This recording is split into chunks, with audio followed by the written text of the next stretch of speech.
Welcome to BeoTalk number 351. 351 it is.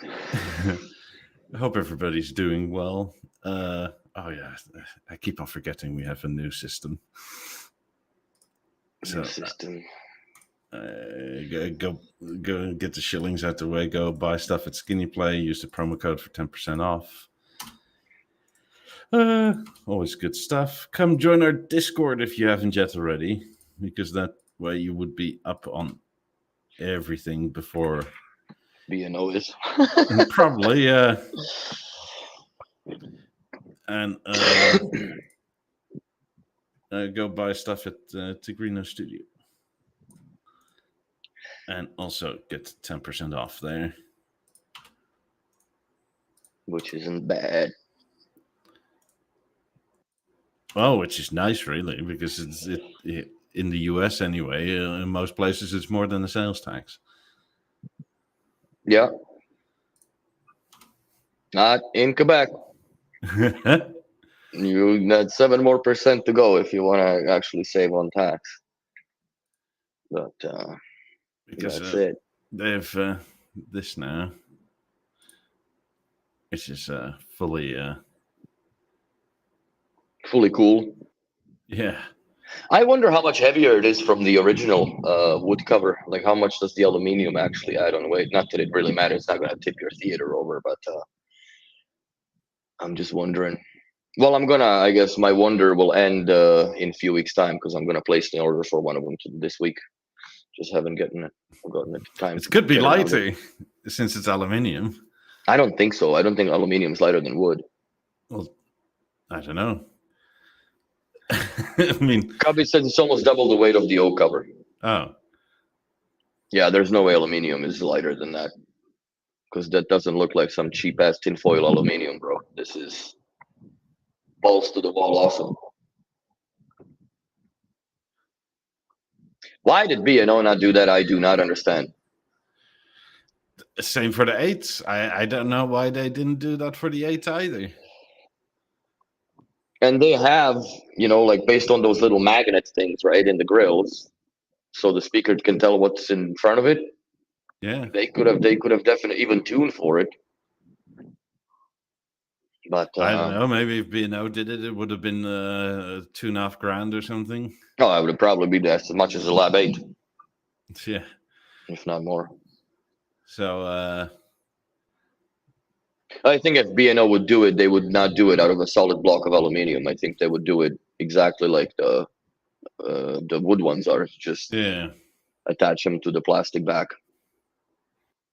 But I mean, this gold with the anthracite works quite well. It looks like a shiny oak. It really is cool. See, now Matt had the same thing, the crown number 1. What is that on the chat? I got the first one. I don't know. Maybe it's everybody gets a crown the first time you comment. I don't understand. That's so it's something weird. new. It wasn't there last week. No, it was not. So weird. So Gabi says that it's 10 out of 10 quality and more shiny than theater. So does that interfere with how shiny is the... Oh yeah, Steve's got a crown too. I don't know what's going on. YouTube changed something. Everybody's getting crowned or knighted or whatever. Every comment, that's cool. But yeah, I wonder, Gabi's, like, if you can comment on it, because I think you're the first one that actually has this physically installed. Does it interfere with the theater look? Like, is it, if you say it's shinier, does it take away from the bottom keel or no? That's my yeah, you got your crown too, Dave. There you go. But you're number 2 for some reason now. I have no idea what's going on with the chat, bro. It's weird. Now he's number 1. That's fucked up. But yeah, no, I'm digging it. I'm digging this grill for sure. I'm almost debating if I should go with the silver or go with the black anthracite-ish one, but then I don't think anthracite is going to match anything. I think silver is the way to go for me here. Look, I don't know about this whole crown business. I just see it. YouTube changed something, and it's it's there now. And Maybe the chat will stay after we go off air. I don't know. Yeah. It's it's strange. From the size of matches this year. Okay. Yeah, I'm very curious about that that look. But because the pictures, yeah, they're cool, but pictures never, as we all know, with B&O, they never do the real in-person justice when you see it live. But I do like it. I I think do like it a lot. you may have to be on desktop or on the latest app version, because like my phone is on not updated and I don't see crowns on there at all. Weird. Yeah, because I'm obviously on the desktop. Messed up. These are. Well, at least you know what? Good thing that my computer started back up, because last week after the podcast, I rebooted my computer and I got into some sort of a fucking hard drive blue screen lock. And dude, I don't even know how I was able to find that like 16-digit decryption key that it was asking me. And I was very worried that I thought my shit got hacked or something, but no, it's something got booted up wrong during the software update. So thanks, Bill Gates.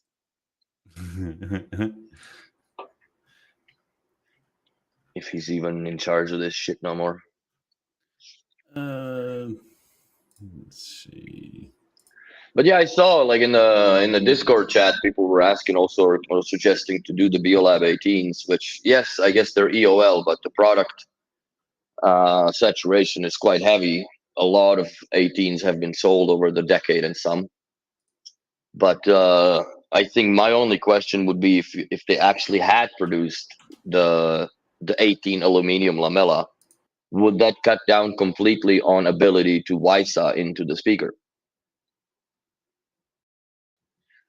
Because with the 8s, at least you have the back part exposed, right, as far as the plastic is concerned. So the signal still has a chance to get in through it. But the 18s are a solid tube of aluminium, and I don't know, like the antennae are more or less, there's one in the back, I know for a fact, but most of them are stacked at the front. So yeah, the 50s lamella I think would be a better choice to do if they were to decide to do that. Yeah, also because they're current. And they're current, and also not many people that are running 50s that I know of are on WISA. Because it just makes no sense, because you lose performance if you do it on WISA as far as the room compensation is concerned. Yeah. So I'm gonna close the windows, dude. It's too hot. Fuck. It's like 32 degrees outside today. Not that I'm complaining, but Nice and warm. oh, dude, it's a little. Yeah, it's gonna be even more warm when in August, I guess, which is gonna be interesting.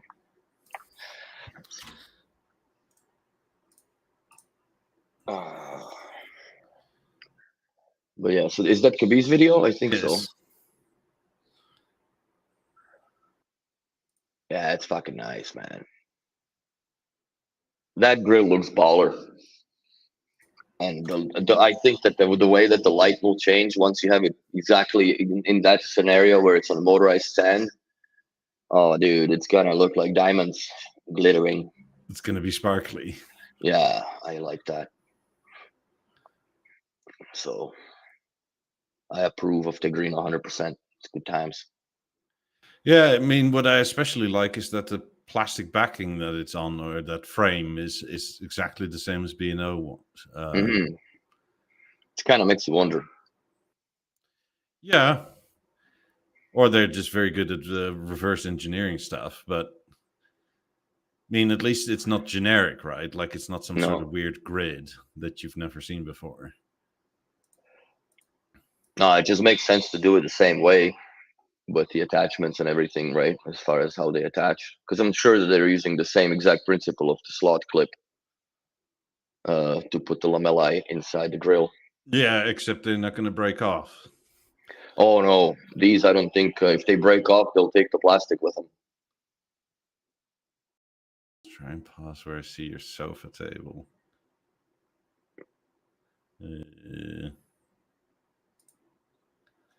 Where is it? Okay. Yeah, you can see it's exactly the same. The wavy bits. Mm-hmm.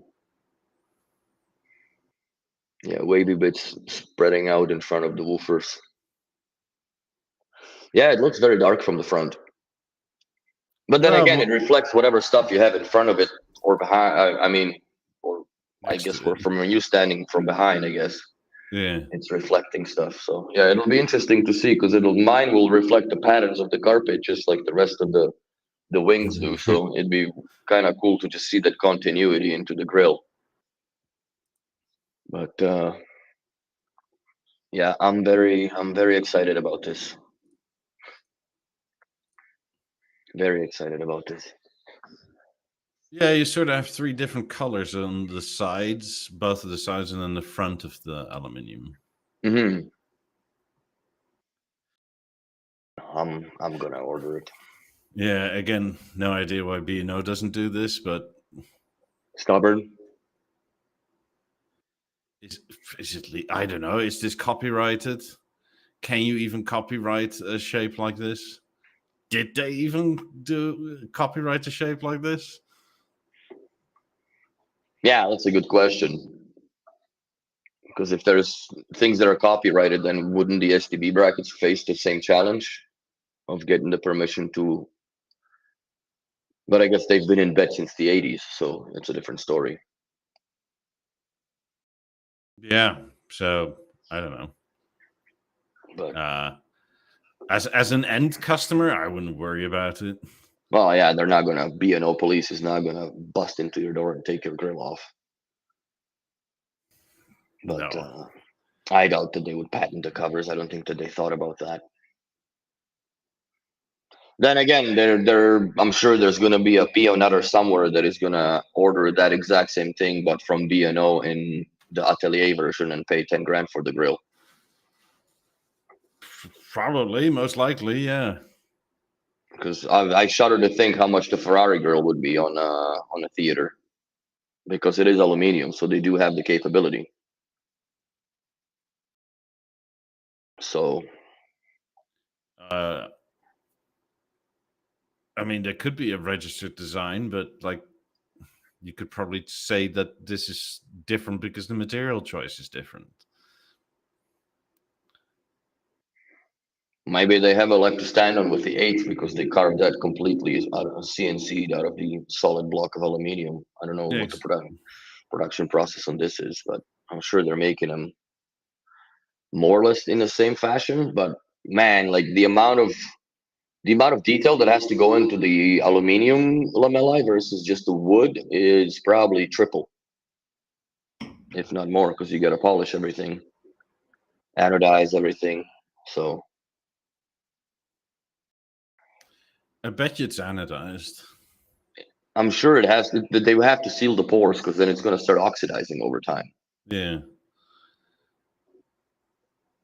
So, I mean, looking at my BeoLab 8 covers, they seem anodized anyway. They're so smooth. mm-hmm. Like they almost seem like double clear anodized. That's interesting. I mean, they're very, very glossy in a nice way. Yeah, it's not overpowering. Yeah, which is also kind of scary, right? Because I've said it before, but it's almost like their aluminium work is nicer than that of B&O. Mm-hmm. Yeah, Chubby says they're smooth as the BeoLab 8 covers. Yeah, they have to be, dude. They look super highly, like diamond polished almost. Yeah. I mean, yeah, go buy some. Use the promo code. Be like a BioZip. I think he bought a cover before he even had a theater. It's the best way to start. And then you have to buy a theater because now you have an incentive. Yeah, or maybe you just want to hang it on the wall and look at it. That's fine too. There you go. Go use the promo code for 10% off. It's fine. I don't get any kickbacks. It's just for you guys. We're just nice like that. Yeah. We don't get no kickbacks. We just sit here on the 351st Sunday, almost consecutively. Yeah, leave a like and subscribe. Yeah, it helps. It helps. God, I feel low energy today, but this is nice. Same here. We went to a freaking jazz fest yesterday, walking around. It was weird music, man. I don't know if I'm too old or too young for the new jazz or whatever's going on, but it was kind of like almost a headache-inducing acid jazz. It's one of those that, to me, it sounded like if you take a kid, a 2-year-old, you give him a couple wooden ladles and set up a whole bunch of pots and pans in the kitchen for him to bang on, and that's music now, I guess, with mediocre yelling, screaming / singing. But yeah, it was a lot of people. We got home a bit late, but I guess you got to do it.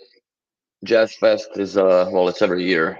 Last year was weird because they didn't play any jazz music. Kind of negates the purpose. But other than that, it's fun. There's very little jazz I can sort of like stand long term. Yeah, I know. Well, we've been there for maybe an hour, and that's it. Yeah. I was, I guess, the main performance, but yeah, like I said, not for me, not my cup of tea. I don't mind jazz, but I'm very selective about it. The only jazz that I kind of sort of like is the Saint Germain Café de Paix. They have, oh man, back in the day when CDs was cool, I bought all the albums that they had, and now I don't know where you even buy discs anymore. But the word on the street that the CDs are making a comeback in some sort of a way. Okay. I ain't sure. We're just recycling all the stuff we sold into like pawn shops 10 years ago. Yeah, now you're gonna go buy it back for $10 on a dollar, I guess. Yeah. I think the biggest mistake that people have ever made was back in the Beosound 5 era when they bought the CD ripper and ripped all their music onto the hard drive and pawned off the CDs or given them away and whatnot. And then 2-3 years later, the hard drive went tits up and they have no music. Yeah, that's what seems to happen. That's what seems to happen a lot. I used to do that with people when they did have a BeoMaster 5 with music on it. I would install the BeoPlayer app on their desktop, link the BeoMaster with them, and then just copy the music into their hard drive on the computer. So they have a double backup of it. And at least then you're not too screwed when you lose all when your hard drive gives up a ghost.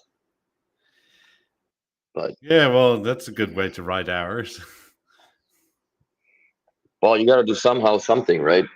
Yeah. But yeah, my mom's it was mine, but my mom's Beosound 5 is still kicking. And it's been, when did I get it?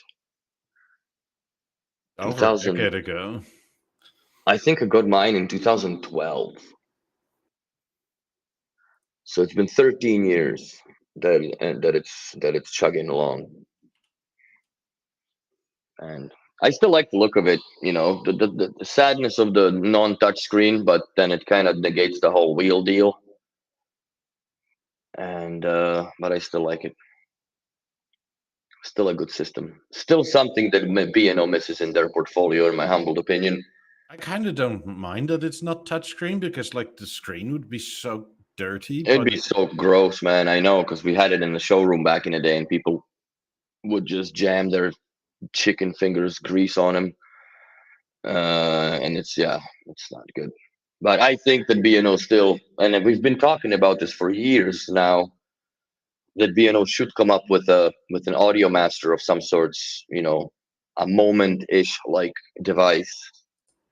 May not have to be a removable jukebox or whatever, but just give me something that is not dependent on the bloody app.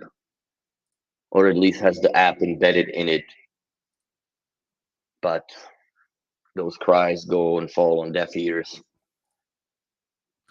I mean, there's no reason that you couldn't stuff everything in this device today, right?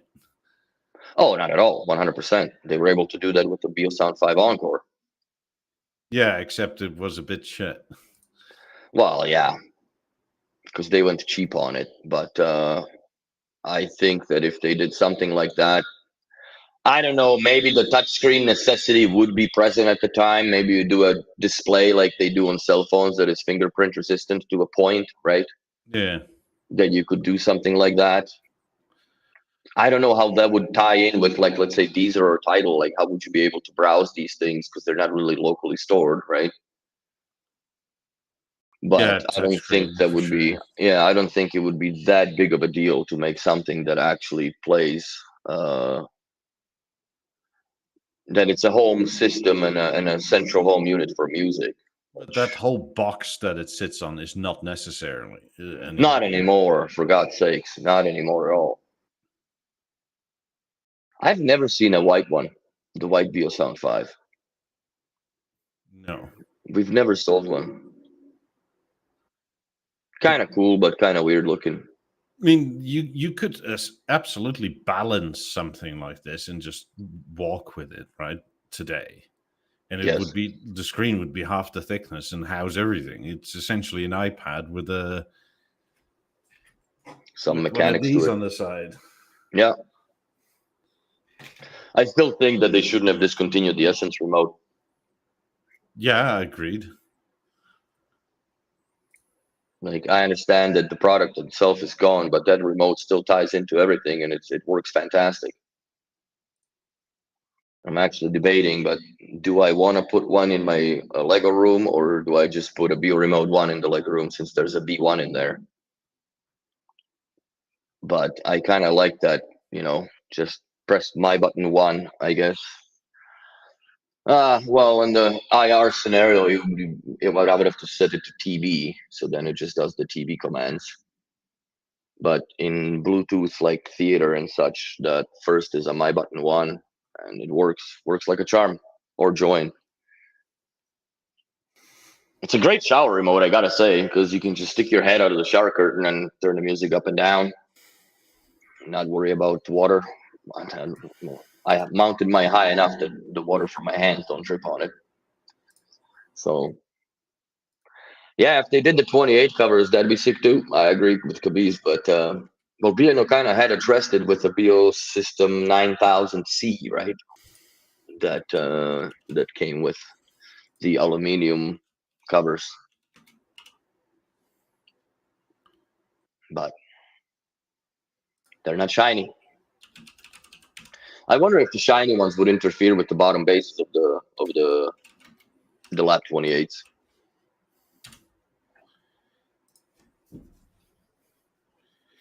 I really don't know. It's hard to say. I mean, it may also be very much something that you don't notice until you start looking for it. I also wonder if that would have an effect on the Wi-Fi and Wi-Fi connectivity of it.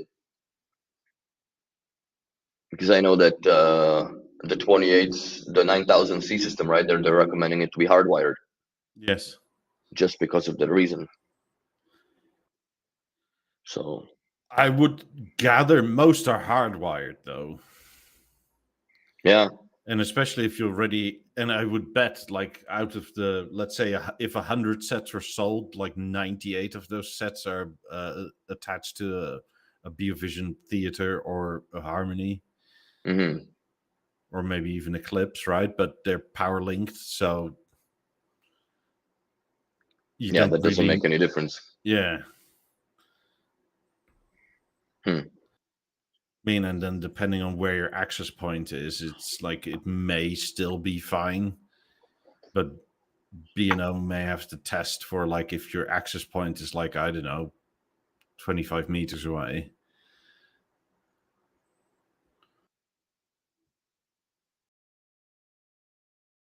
if your signal isn't as strong, it may interfere enough that you have none instead of some. Mm-hmm. So there's some of that. Huh. Interesting. So I put a poll out. Beosound Moment, Beosound 5 for Pretty. Neither, both are ugly is getting almost 40%.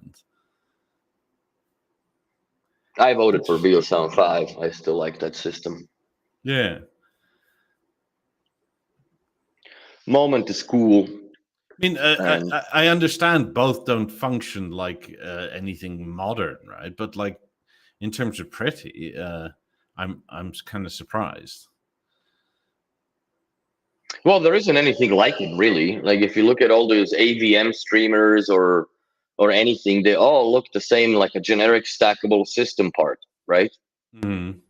Yeah, they go fancy with the finished aluminium and it's make it shiny and whatever. But at the end of the day, I don't recall more than I think 2 or 3 people that have that, like a streamer or whatever, actually exposed on the counter to be like manually interacting with it. Where all the stuff usually goes in those, AV cabinets where you hide all the nonsense, put the TV on top of it, and then you have your big fuck off passive speakers on each side of that straddling it. Maybe with the goofy, rectangular center channel underneath the TV or above it somehow. Ugh, I just know. I'm just amazed people find this ugly. Yeah, fuck, to each their own, man. Some people hate the Lab 3s. I guess. I have people that dislike the 18s that would never buy them. And there's just, other than I don't like the look of them, there's really no logical explanation. It's the same thing, There's any ugly chick is beautiful to somebody. So it's the same with I guess. Vice versa. Though beauty is pretty much a standard. But yeah. Fucking glare today, bro. I don't know. I just find it interesting. I mean, I gathered enough people hate the Moment, but maybe not even for like the look, but the functionality probably. Yeah, because in terms of look, the Moment looks fine. I kind of like the look of the Moment. I wish they made a walnut. I've always wanted a walnut cover for it, but that never transpired. And they begged and pleaded back in the day still. But that never had fell on deaf ears, unfortunately. But I think that, I don't know, for some reason, in my opinion, as soon as they released it, they knew it was already cooked. And yeah, probably. I like a Beosound 5 or Moment is nowhere near as iconic as this, obviously, but no, people still go heads over heels for the 9000. We still service them. People still want to keep them. They're a cat's ass system, man. I like it. I love mine. I actually just dug up a whole bunch of CDs out of the storage. I'm gonna change them because right now it's kind of silver black theme on it, and it kind of just it adds a color to the room, I guess. If you put a couple funky CDs in it, not necessarily to listen to, but just for the look, I guess. I don't know where I somewhere had back in the day when you were burning CDs, right? Yeah, we're diving back into the history. I think it was Verbatim was the brand that made the CDs that were, you could write on them with a pen. There's like almost like a paperish cover on them, white. Yeah. And I burned 6 discs of just random music that I liked, like all the greatest hits from the Beo player, right back in the day. We're talking fucking hell, like Windows XP times. And I burnt 6 white CDs. I had no idea what was on them afterwards because I didn't put labels or anything on them, but they look smoking hot in the 9000. Just 6 white discs, well, 5 visible. And yeah. Did you ever go as far as I remembered they sold at some point a CD art burner? So you could make your own covers on the top of the discs. This I did buy one. Well, I didn't buy it. My office bought it for me back in what was it? 2008, 2009. Like right during the biggest economic crash, I guess. Yeah. And like that was the time where I literally got paid for organizing my music full time in the office because there was no work, but you kind of have a drawing open, and every time your VP comes by, you just switch screens that you're working on, and I'm surprised he all day never caught the fact that it was the same fucking part of the drawing because I never really moved or just pan around. But that's when I was organizing my music, and I did have who made those. I forget the brand that manufactured these, but yeah, I did the CD art on the discs. And those CDs are long gone. You know what's messed up though? All of my DVDs, like the movies and shit that I burned, like from the torrents and yesteryears. Yeah. None of them are readable anymore. All the discs are fucked. Yeah, that does happen. There is bit rot and stuff like that on CD. Oh yeah, no, they're all gone. I've tried, I don't know, maybe 15, 20 discs when I was in Calgary at my mom's place, and not a pinata, man. That was that. What did you try and breed it with? A DVD player. Yeah, but those like a computer. Huh. Essentially, I tried to read them on the same fucking computer that burnt them. Oh, okay. And what year did B&O CD player cease production? The Beosound 9000, I think, got discontinued in 2011 or 12, maybe a little earlier. I don't quite remember, but I know that when I first started working at B&O in 2011 in March, they were still in production, and then shortly after, I think with the rollout of the BeoVision Avant, the major shift had started to move towards the network link from the master link, and that's where that CD player more or less met the writing on its wall. And also the Beosound 5 kind of killed it in a way, because people now realize, I can just have all my CDs, and that was the whole reasoning behind I guess the sales pitch back in the day. It's very rare, but you can still find a CD player for a Beosound Moment. Oh, from the STB part? Yeah, I think so. But it's very rare. I think for every 100 moments, they sold maybe 2.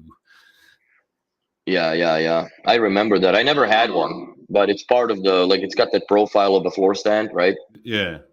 It sits right under it, and you can load it from the front. Mm-hmm. The Beosound 5 had it side loaded from behind the screen. So the actual last year they made a CD player is probably 2012, something like that. 2015, maybe. No, 2015 was long gone by then. In 2015, I remember just already searching for parts for the Beosound 9000 CD mechanisms. I'm so glad that I actually got one before all that became unavailable.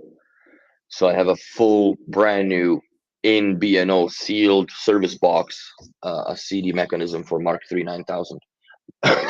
Not for sale, unfortunately, because what am I going to do when I lose mine?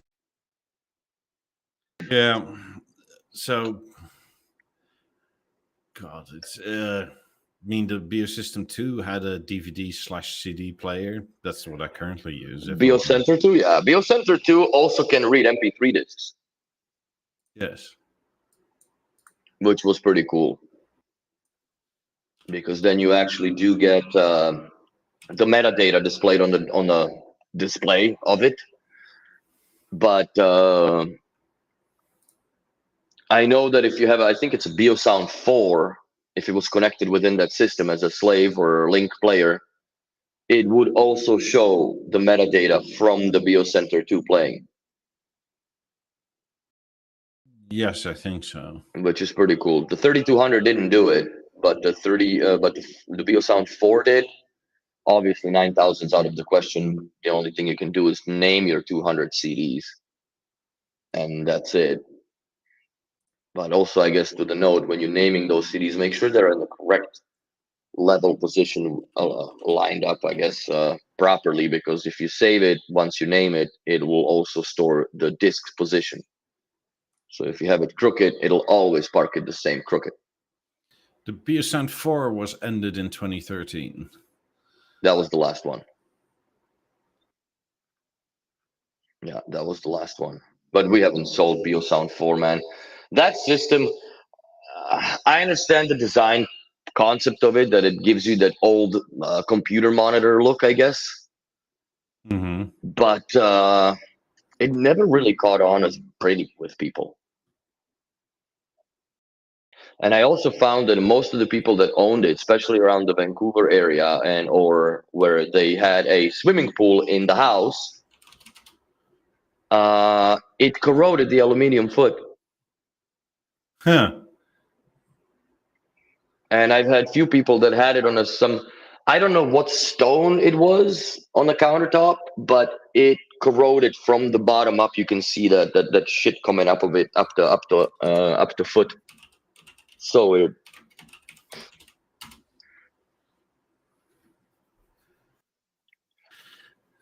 Yeah. The Beosound 4, you can add an SD card. And that one you could do up to 4 gigs, bro. Because the Beosound 2 and 3 was up to 2 gigs. Yeah. I mean, it's still plenty of money, or plenty of music, right? Really, 2 gigabytes. But it'll get you through a camping trip. I mean, a CD quality. I mean, a CD is like 350 megabytes or something like that. So it's still, what, 6 CDs on 2 gigabytes? So it's 12 CDs on 4. Yeah, this one I have an SD card at 2 gigabytes. And I unpacked it. I showed this to my girlfriend, and she was like, "What the fuck?" And you press the button, and the antenna comes out. She's like, "What is that?" I'm like, "That is a $1,000 radio from I don't know. Now I guess 20 years ago." Something like that, yeah. That touchpad is the motherfucker, man, because that breaks the most. Mine is still. This serves one purpose. Telling you the time. Exactly that. So yeah, I don't listen to it anymore, but I do have it here now just to show the time. The Bio time. I was thinking of hanging it because I used to have it when I lived with my mom. When we bought the house in 2011, when I got it, I would put that wall bracket adapter hanger thing, whatever, onto the back of the fence where I was parking my Audi. And every Saturday I would take it out, juice it and wash my car to the lovely sounds of the CBC radio talk show, or I guess the SD card music. But I have to say, for single speaker or single driver speaker system, the Beosound 3 sounds great for vocals, which was gauged for it like a real little radio, but doesn't really match much for the sound. But still a nice product, a good memory, I guess, and a point that people don't really get rid of their B&O no matter what, unless it's broken. Even then you try to fix it. The weirdness of the Beosound 4 to me is more so that it never looked like it fully opened, right? And you were sort of just... Yeah, the CD loading, it slips up a little more over and such. I don't know. It was a good system, but it was nothing that ever struck a heartstring of mine, as far as the how sexy and nice it looks and whatnot. Yeah. To me, at that time when this came out, I was still oodling and noodling over the 3200. But that's objectively, to me anyway, a nicer system than a 3200. Than a Beosound 4, yeah. The 3200 is just nicer. It opens that way. The flapper comes open. There's more movement to it, I guess. But see the bottom of the foot? It's already getting fucked up over there. Yeah. That's the that's the only problem that I had come across with this is that the bottom foot starts to corrode, and to replace it, oh my god, We'll get one in 24 karat gold. oh yeah, that's right. I wonder how much that is, like $1 million for a system that's 20 years ago. I mean, also on 10 the years ago. wall, right? Like that you can only essentially have a bracket like this. It's just not as nice as a 3200. No, I never liked the wall brackets for the BeoLab 4s like that.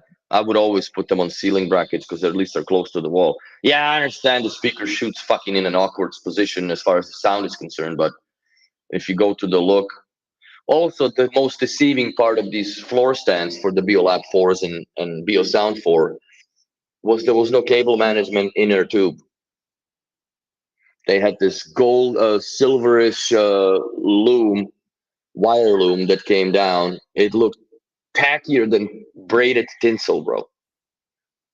But that was the design behind it. I don't know if David Lewis was a little too heavy on his doobie that afternoon, but that wasn't a cool idea. I didn't like it.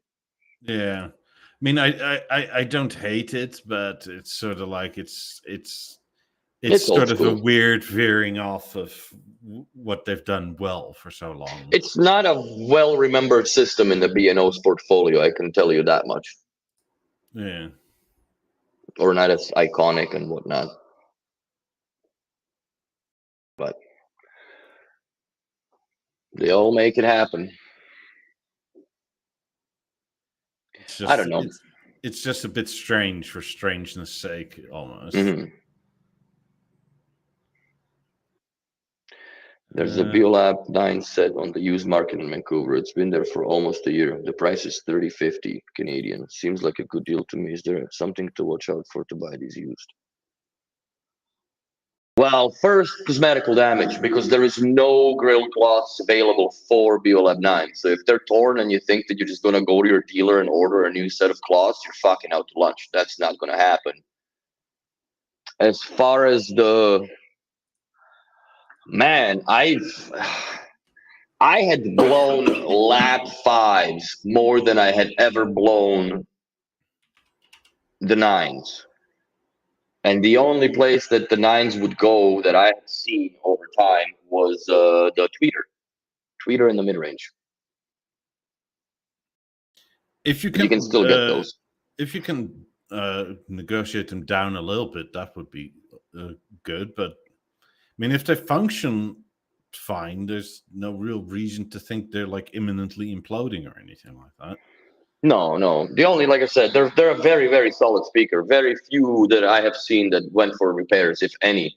We didn't have any actually coming through our shop back in Calgary. I haven't seen any here since when I was working at Quebecson, I haven't seen any that the Lab 9s that came through. 18s, couple of them, 8,000s, bunch, 6,000s, bunch, couple 19s came through. But that's about it. I never seen a Lab 9s go down, man. I really have not. They are a very solid speaker. And I like the look of them more than the 20s, but that's arguable. How much salt and pepper do you like on your steak is up to you and your own business. And it kind of goes the same. I mean, they can still be worked on. It's just the cloth is not available. Yeah, the cloth is not available. Cloth it yourself or have somebody do it. Mm-hmm. I mean, it's not unovercomable. It's just like not a spare part where like, hey, you just buy it, pop it on, and it's done. Yeah. You might be able to find a few from the dealers. Like I know that Quebecson sits on a ton of BeoLab 20 grills. So if anybody has a damaged grill from for BeoLab 20, I would reach out to Quebecson and help them get rid of their stuff. Everybody will have, especially with the 20s. The bottom triangle on the 20s, yeah. Lab 9s are still working well after 12 years. And they're going to work for much longer. Yeah, they're going to work for much longer. They're a very, very solid speaker. I kind of sort of regret that I sold them, but I just don't have room to put shit. I'm still sitting on Mikey's fucking land once, call this. So. Well, I either have to buy a new car to come and get them, or Stefan has to come down soon. I'm gonna be in Bahamas, I think, in August. So if you want, well, there's no way I'm gonna fly with the fucking speakers to Bahamas to have them drop them off for you in Bahamas. Come pick them up to Bahamas, bro. I'll be there in August. Yeah, I look old, bro. Obviously, I look old. I'm fucking great. 20 years since I last joined the podcast. Wow, this must have been a long time. Yeah, if you joined when we started, I still had a lot more dark hair left on my head, but not anymore. I was gonna say, I was gonna go. If you said I had no gray hair. No, it wasn't nowhere near as this now. But yeah, that's it. I'm still Canadian, but I guess now I'm Quebecian because they consider this province their own universe here, and we'll see. You're maybe I'll French. be. Maybe I won't even be Canadian. Maybe I'll just be Albertan. I guess if the Alberta separates, because there's also talk about that. Maybe I'll be going fucking back home with the tail between my legs and become Albertan American, the double A instead of single A, bro. Yeah, I know it's sad, but you know what? You go where the passion goes. That's the thing when it comes to BNO. Yeah. But it matches the portals. Yeah, that's right. That was my entire goal. That's why I bought the gray portals, so they disappear on my head at some point. I just look like I got big ears. So, but yeah, I've gone gray, and I've gone gray not just cost the cost of BNO, but a couple things that I would keep it for myself versus divulging this publicly. But yeah, let's just keep it at that. It's for y'all to wonder. I mean, if you guys or Alberta becomes the 51st state, then I kind of want another one because 51 is annoying because it's uneven. How many provinces would they have to take up to put like another row of stars on the flag so it doesn't look like, this is one that was drawn by a kid or as a stick 4 or 5? So basically everybody except Quebec and Ontario. Let's see. Well, if it's the next row over, it's 4. Because it's 5, 4, 5, 4, 5, 4. Yeah. So unless we ditch the square pattern and just go like fully circular again, like the old style. The old style flag. Yeah, like I don't know. Like you can sort of do a circle like that, right? But just with many, many more stars. It's like that's very like European Union. Yeah, but at that point, with Canada joining or part of Canada, it sort of becomes European Union, right? It's just the American Union. Yeah, fair enough. I like the one with the centers in the flag and the star in the center. That was one.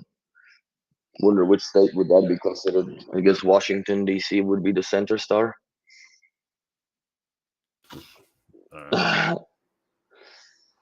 So yeah, that one. That one's weird. Yeah. Civil War flag. Oh, it is. Ooh. Yeah, let's not go that way. Fuck. That's a little sketchy. I mean, it is the Union, so is there enough stars on that? I wonder. No, because like after the Civil War, they were like, I don't think California was even a state at the time, were they? I have no idea. I guess I should study my American history more if I want to immigrate to the country. But I haven't even never seen that flag before. I've just grown up around seeing the American They flag. had so many variations of flags. It's when did California join? 1850. So I guess they were in the Union for what, like 10 years or something? Interesting.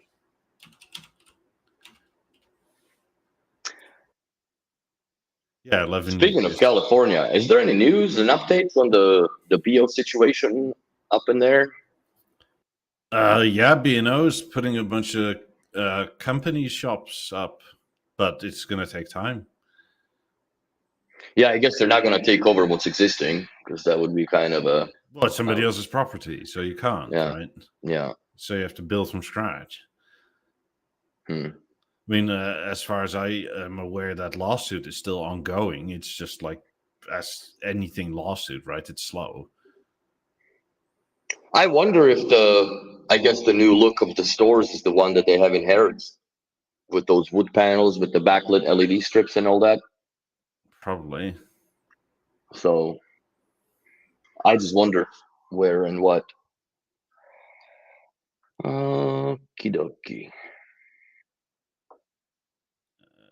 Yes. My phone is blowing up. Sorry, guys. Forgot to put it in Do Not Disturb. There we go. It's not gonna bother me no more. So, yeah, that's it. I don't know, Mr. A, if you're trying to get under my skin, but you gotta try way harder, bro. Way harder. The trolls have been around for a while, and you just popped out of whatever manhole, and it's the same dude, most likely. Probably just got himself a one-letter name now. That's okay. Keep on going, brother. Keep on going. So, but yeah, I wonder if the new stores are gonna have the look that the Harrods has, because looking at the new Apple store that's becoming, they are also doing this, but they're doing stone paneling with wood beams. It's gonna look the same based on the drawings that I was looking at when I was working at the shop.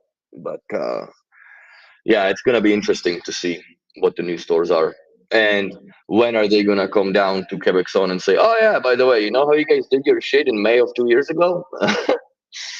You need to drop another, I don't know, what is it, 30,000-40,000 euros to update your store with our highly overpriced merchandise or display merchandise." Oh, it's probably way more now. But we have all the panels and stuff, right? It's just probably if they're gonna like hammer on the wood look now, right? Which I don't know. But I mean, God, initially it was this sort of gold stuff, and then they decided all that side trim has to go to black. Yes. I mean, essentially, if you own a shop, I think in terms of like aesthetics for the inside, they expect you to pay something like somewhere between 150 and 200 grand every 3 years or so. Yeah, that's too much.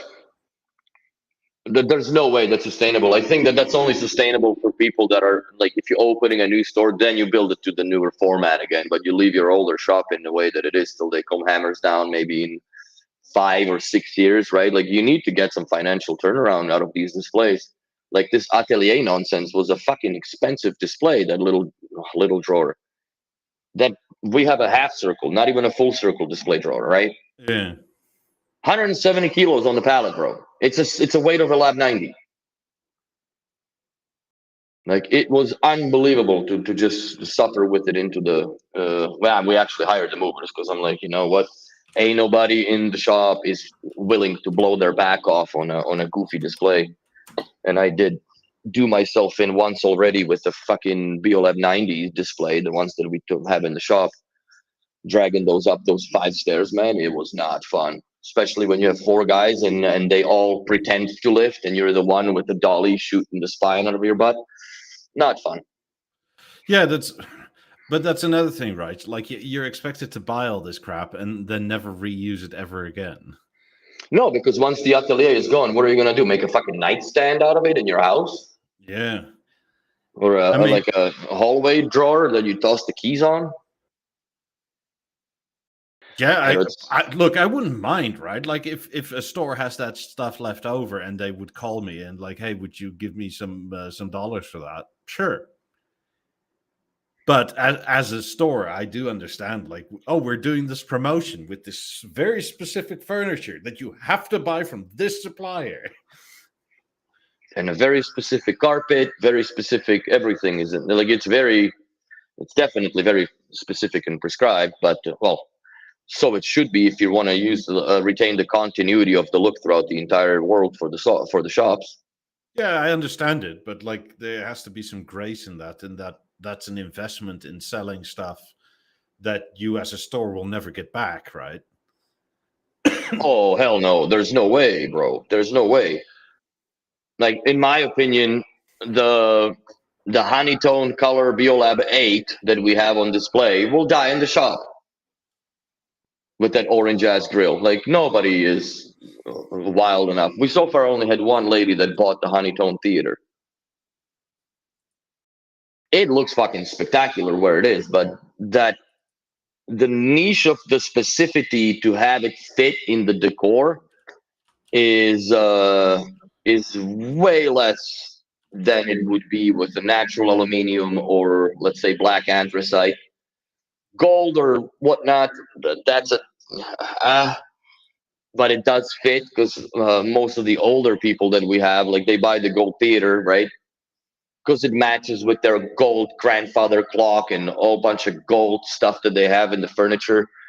And yeah, I wonder about this shop, the flagship store. How The Beolit building as a G-Man, was it? Or it's a Beolit 12 or Beolit 15, I guess, at the time when they built this. Do I have it? Yes, I do have it. Beolit 15. This is the book that they had. See, the pattern is exactly the same as the building. So they actually had these micro drilled into the copper to give that finish. And this book is also, because I'm a nerd, it is autographed by the owner himself. And yeah, it's a whole history. Let me see if I can do this. It is the whole history of how they built it. And see, like this is the beginning of the construction process, the design stage. I'm skipping a little too many pages. The choice of the materials that they had gone through, and see that's that micro drilled, or not micro drilled. They're just pretty big holes that punched out to it, but they kind of went for the same grill as this is the day of the opening, I guess. These are this is the spinners where the tables, like not the tables, but the whole that area, those three rotating displays. That was back in the day. That was super cool, I guess. Yeah. Like that. And there he is. I have a picture with him at that counter. Also, these panels here, they would flip over and different speakers would be. I remember that. That was super cool. That was fucking sweet. And yeah, there's your V1s and such. These are those rotating displays, so everything would turn around. And that is still awesome. Yeah, it was expensive as hell. I'm certain of it. This is the toilet upstairs. This is the office upstairs, or a boardroom, I guess, for talking or deal closing boardroom. This was also upstairs when you come up the stairs here. That was the main, like I guess at the time, the Kick-Ass Theater, right? The 2 pairs of Lab 5s. There's those rotating displays with the BB11s when they were still cool. And then this is the store itself. And I don't think there is a detail of it anywhere here. No. But I had actually stolen / borrowed that design idea where I put the the surveillance cameras behind the siding of the building, so you can't even see them. Yeah, it's non-existent on any of those pictures. And this is the shovel that they broke the foundation with. That was back when Tuam Antoni was in running the business or running the show. So that's the history. So Kenneth Good Lauritsen is the Bang & Olufsen of Herning. So that's the gentleman that I had met personally. And yeah, man, he definitely pulled a miracle building this shop. Very expensive, but it looks cool. It looks very cool. So Denali says, didn't you guys used to have some other co-hosts? If so, what are they up to? Well, Eric kind of disappeared with his own life, and so does Henrik. I think Henrik's more busier than he would like to be, or busier than he would like to be. For sure. And for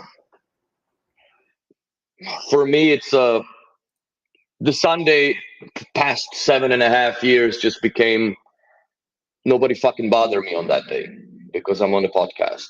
And that's just it. You know, I spend my weekend at my girlfriend's place, and I'm here before or around noon, 1 o'clock, get the stuff ready, and do our thing for 2 hours on the podcast, shoot some shit after the podcast is over, and then we meet again in a week after. And it's been like that for 7.5 years, and I cannot still fucking believe that we've never shook hands, bro. He is the longest person that I had known without actually personally coming in contact with, by a long shot. I'm sure I'm the same for you. It's because you have the virus, man. I have the virus. I have the Canuck virus, bro. It's hard to ditch. So Kabir says Henrik doesn't agree with BNO and how to run their business. Yeah, well, he's not the only one. That's right. That doesn't make any. Okay, CBR. That book was given away in 2015, my friend, when the store opened. I'd be really impressed if you could get it.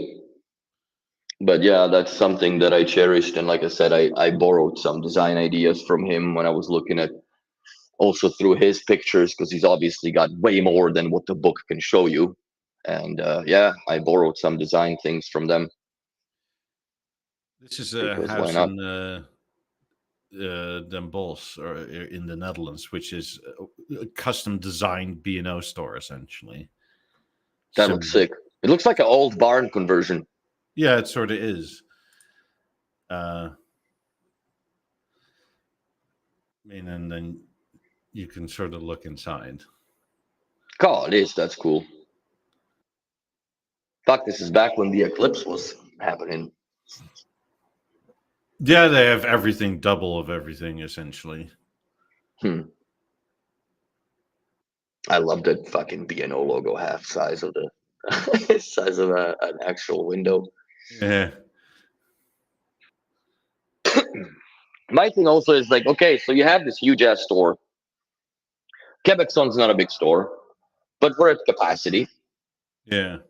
24 products. You can't show more without app shitting its pants. Yes. Now, I don't know how the new app performs, but I think the limitation would be the same, because the limitation, I guess, is stemming from the clock keeper, right? Or the master. Yes. But yeah, I don't know. I have to say, I have very positive feedback for the new reworked app. I couldn't get the teaser going. It doesn't even show. I have that issue with every app update. For some reason, Deezer always shits the bed, and it's usually up on loading it. Or you use it and somehow the app, like the device is playing it, but your app can't connect or whatever. And that's exactly what I had for a problem with when I loaded up the new app and I put try to listen to the Deezer through the theater. it shows just sign into title. It doesn't even let you exit from the thing. It's just that's the splash page. You're fucked. I press a my button that I know the Deezer is on, right? It starts playing, no problem. Went to the level, did the same thing, doesn't load, press a my button, starts playing. I'm like, okay. So I go to the Beosound 2, open the fucking app, open the music, Deezer loads up, I switch the page, I go to the theater, poof, my Deezer account is back. So now my Deezer works on all the Mozart all across the platform. I don't know what bug or something it fixed, but it I may had have to look have at been that through my Beosound 2 then. it had to have been the old ASC platform. You could probably do it even with the stage because that's the same thing. Yeah. I never thought of that. I found out by random just since I'm like, no, how in the fuck? Like, I have music playing, but I can't even get into my account. But that's when I went back and forth. I guess feels bad for whoever's on a purely Mozart platform and you have and you do use Deezer because I think at this point you're SOL unless they either fix or update the app in a way or some way. Yeah, I mean, I'm so used to these weird issues now that I kind of want the icons to be fixed first. Let's see. My icons. They're all back, right? My icons should be back. Let's see. Living room. I don't understand this new setup tab. It's so weird.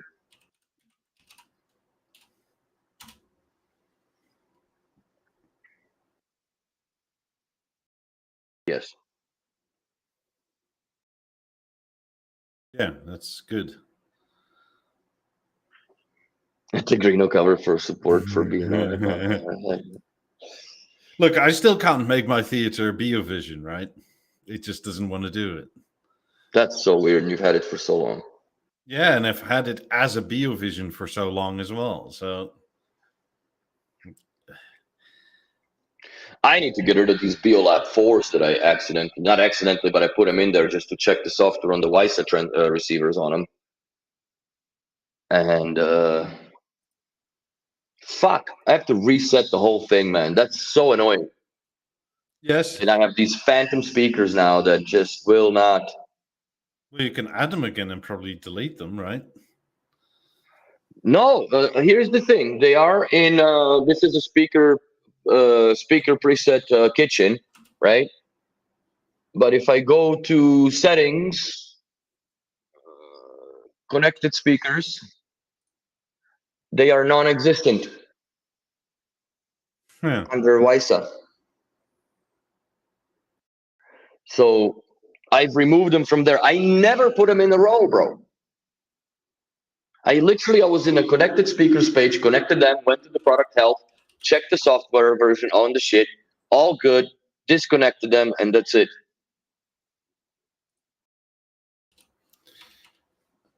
Kabis, before you try to think too far about why I can't have a BeoVision theater, right? Like, or instead of a Beosound, I can't even change color. Like, it's aluminium and oak. Like, whatever color I press, it's aluminium and oak. If I press black fabric and anthracite, it's aluminium and oak. Like, it just doesn't change. If I do gold and light oak, it's aluminium and oak. I'm wondering because I've come across this thing before where I had done an install, black anthracite theater, right? Fucking shows up in oak and silver. Yes. I could not change it on the client's device, period, just like you. Yeah. I took my phone, got the access to his account, right? Through that goofy number. It shows on mine still as oak. I go in there and it changed the product color on my phone. And he restarted the app and it loaded it correctly. You can try it later, fluke? but Yeah, is it a fluke? Is it not? I don't know, but that's one that seemed to work. But yeah, I can give you my login credentials after the show and put it on your. I don't know, like take Megan's phone, log. She's got the app, right? So log in with my shit on it, and then give yourself a grant and access to her account or to your account through her phone from my account, and see if you can change it. Thinking that, does she have the app? Well, she's gonna have to have podcast call this. Probably. But I don't think she's used it in forever. Like whenever she uses anything, it's either through the remote or it's Bluetooth in her office to an M3. Because she listens to something that's not available on BNO radio anyway. That's still okay, but you can still try. Yeah. Because I'm quite curious. I'm quite at curious. This point, like I haven't got, like I'm in the test flight beta thing, but for me, somehow the new version, the 7.0, whatever it is, hasn't been there to download. So, so did you leave the beta program? No, not for the app. Yeah, because I'm fucking full on beta here. And no issues. One thing that I'm starting to wonder with the Avant in my bedroom, because it drops offline, and I can't specifically narrow down where the problem is. Is it in the lens, where the LED is? Because that's where the Wi-Fi antennae are located. There's a little PCB board in there and such. Or is my main board is giving up a ghost? Because it just says it literally it looks like it doesn't send power into the Wi-Fi antenna chip. And I go to the WLAN and I go off. It takes like extraordinarily long, setting stored to come up on the bottom right. Then I click it again. It takes maybe 5-6 seconds, and it shows settings stored. And then it slowly rehashes itself out and comes back online.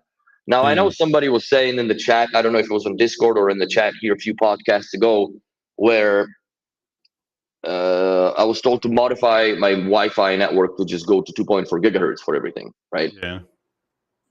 I can't fucking do this because Vincent, the bitch router, doesn't allow me to split the frequencies because I'm using like the Surgeon mobile, whatever the fuck bollocks. And I haven't really had the will to brain damage myself to pull cables to set up the ubiquity where I want it, right? Because and if I'm gonna go or undergo the brain damage, which means that most likely like I would have to come out from the closet in my bedroom where the all the shit is, the box. I'd have to go up, which I could do, remove a couple pot lights in the hallway. But the problem is that how do I get in between the stud holes? Because they're metal studs, so there is a chance to do it. But I need to go about 6 feet into the wall. And if they're going up, down, then you're fucked, right? Like you can only go down, I guess. I can send that cable to the wall plug where my V1 is in the Lego room with the system cabinet. And that's where I could load all the shit. But do I really care to do that?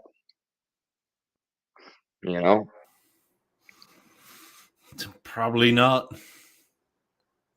The only other way that I was thinking about of doing it is buying one of those Wi-Fi to Ethernet adapters. Yeah. Plug it in on the end on the Lego room wall, and then just poke a hole in the wall and run the cable into the back of the Avant, which then is hardwired, right? Yes. Which at least takes less energy. It just senses. So that's probably what I would try first, if that at all works. Well, yeah, because I can just run that cable, hang it off the surface, right?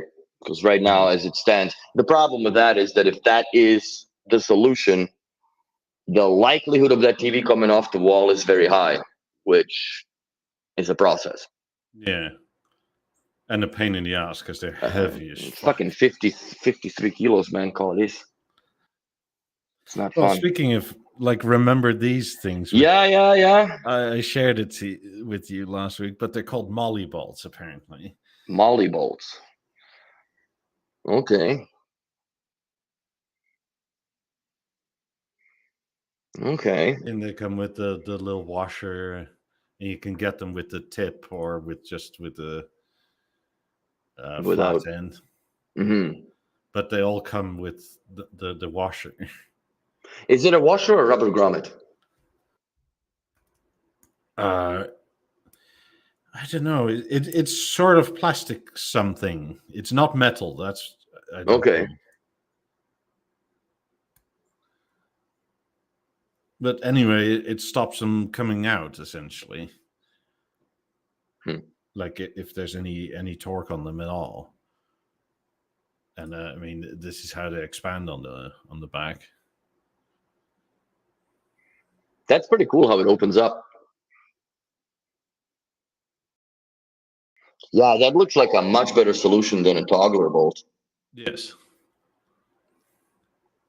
For small applications, because I understand how that opens, but like the snap toggles are bigger. God, I've had so many of the snap toggles where like you zip them, right, and then you break them off, and then they break off inside where it's zipped, and it's like, God damn it, it's so annoying.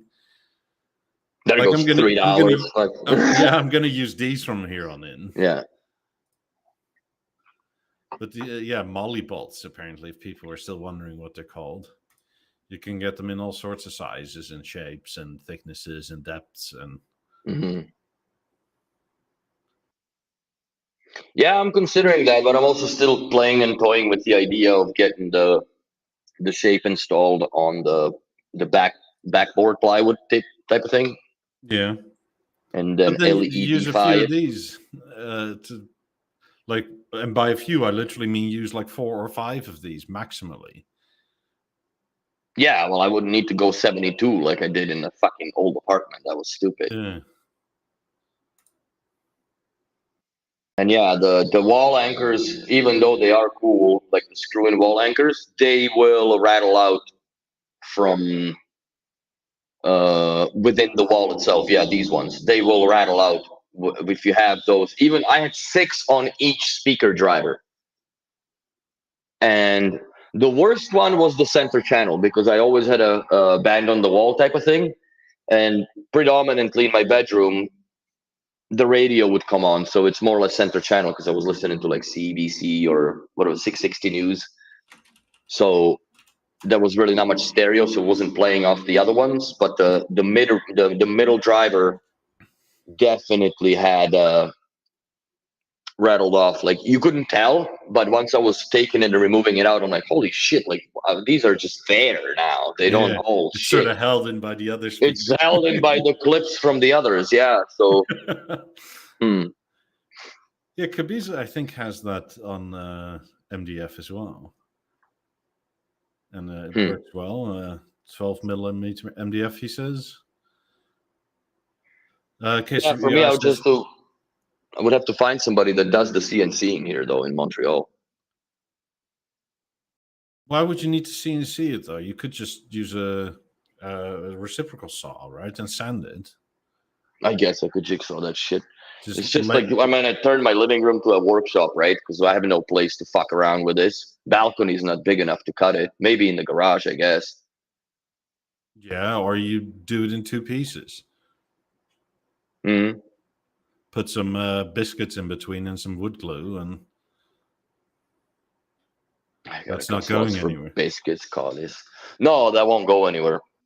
I'm still, I first need to unpack the shape, because that's what, 8 boxes also, almost. Your shape is not that enormous.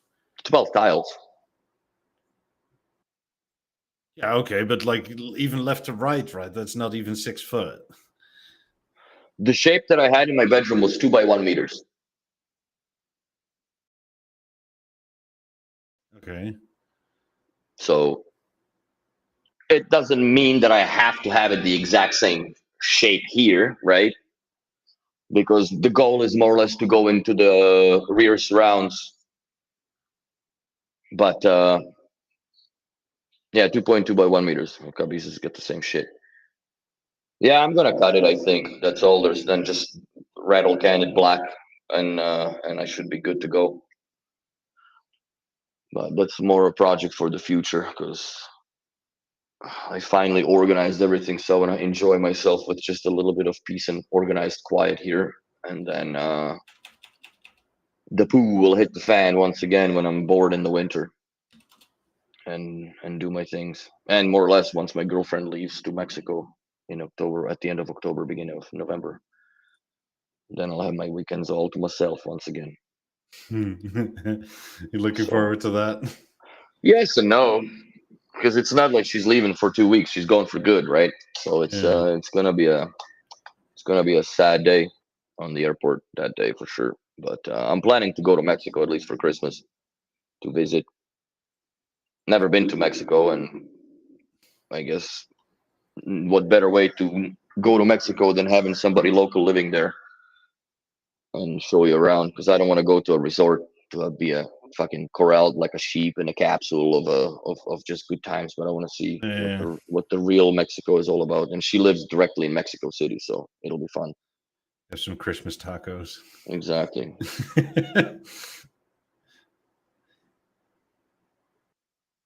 What is the best way to light up a Beosound shape to enhance the cube effect? From the ceiling, floor, in front from the side, or a combination? Well, I guess if you're going from the front, you're going to lose that effect completely. Personally, I would do it from the top or bottom. Depends on which way do you like the shape, shades to point. Yeah.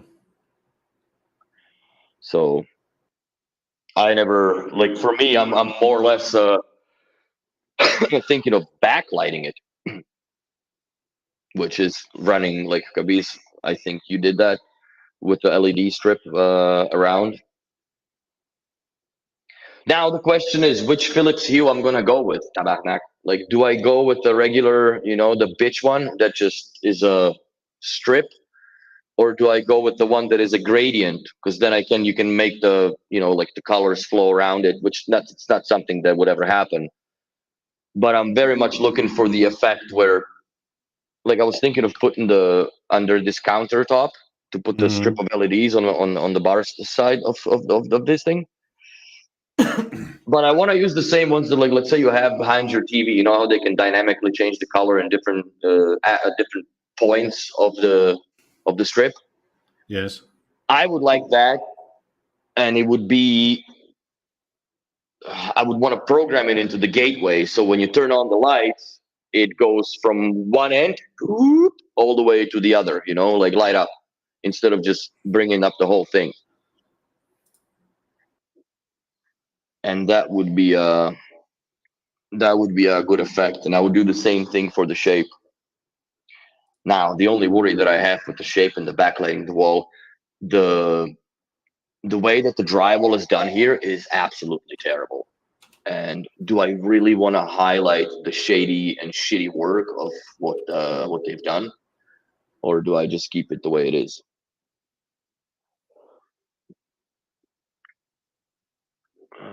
I just picked up a Beolab S3 off of Facebook Marketplace for only $5. Installing it now while listening to you guys. There you go, buddy. See, whose shape is that? Kabiz? 2, 4, 6, 8, 10, 12. Yeah. Yeah, that's exactly more or less that I'm thinking about doing is exactly that. But I want, like, the last 3 tiles on the left, I would want them the same height as the on the right as well, right? That same quote unquote shape, because that's where I would put the height channels. Now, there comes another question with it. Is it worth doing right now, right? Or is it worth waiting, let's say, I don't know how long, for BNO to kind of wake up and introduce the capability on the BeoConnect core in shape scenario to act as a DPLable speaker? I think you're going to wait at least 6 months, if not a year, for that, if even that short. So then again, if I did that, I still have to get the core, right, to put it in, because I have the old core, which works fucking flawless. So I could still use it both ways, essentially. Yes, just do that. That's what I'm thinking about, because yes, there's not big, but there's a significant difference in sound quality. But do I really care? No, you do not. Because at the end of the day, like if the shape is on, I'm gonna be standing in the kitchen, type of thing. Like I'm never gonna be audio filing this thing in front of myself, right? Like you can always turn your theater on and drive it that way in just a speaker group on that, and it'll be Mozartified just the same. Yeah, and that's also that was another point that I was going to make. Like, do I get another set of receivers and make myself that split left and right cable and go into the shape that way? Kind of sort of might work, right? Yeah, the core looks beautiful inside, especially when you got that. Obviously, you have that the bracket on it. Another thing that I was also debating, like the way that the core is installed, a shape is installed, right? Like the tweeters are slightly pointing upwards all the time and into one direction, right? Yes. Would it make more sense to do shape tiles, like do a cluster of 6 and then do a cluster of 6 but upside down?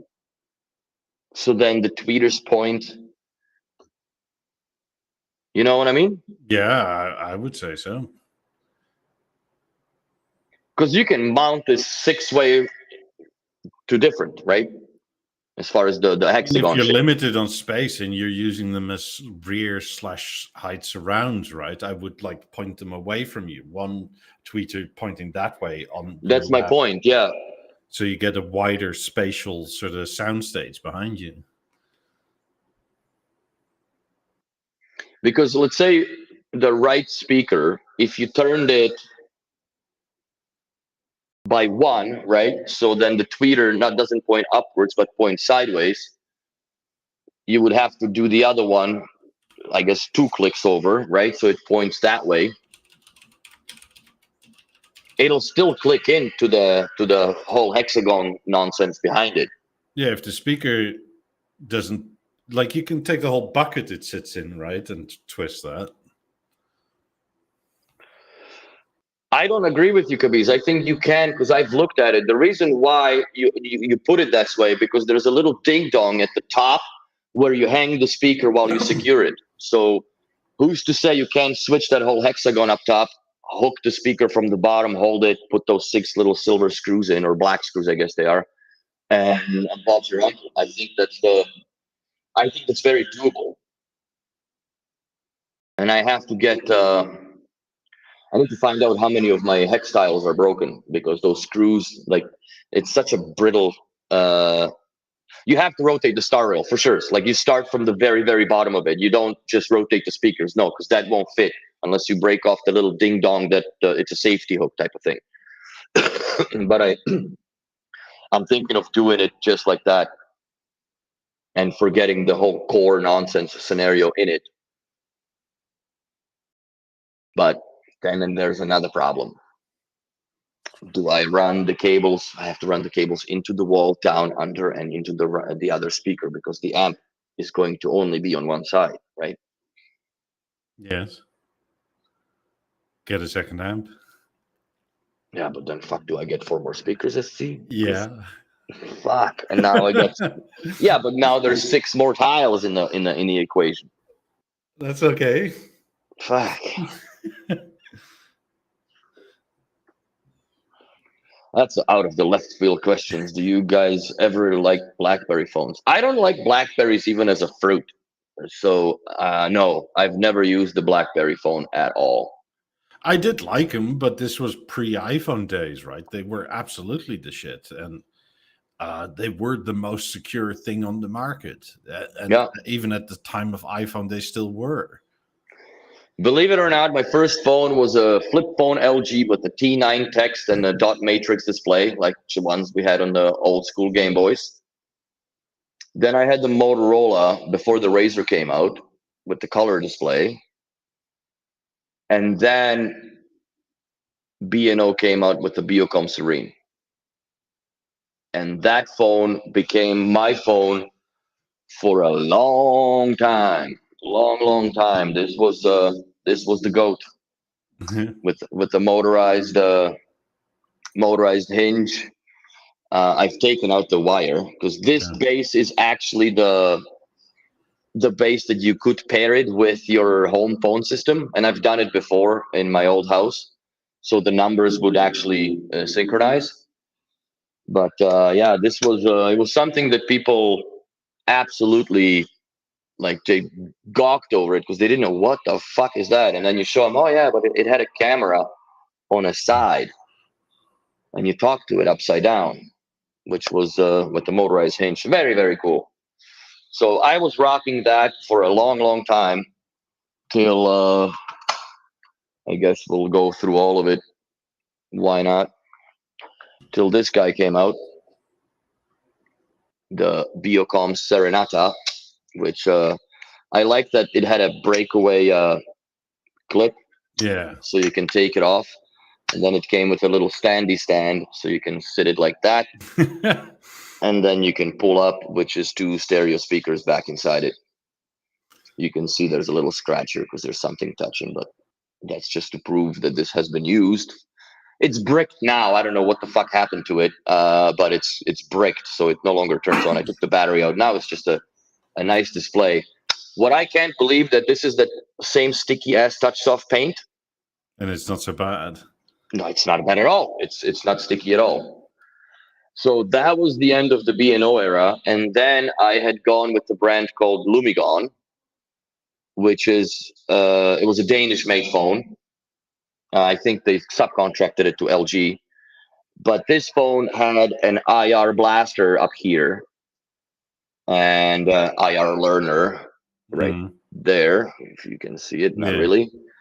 And this it had a B&O MS1 chip in it, so it was a Bang & Olufsen audio system inside it, more or less.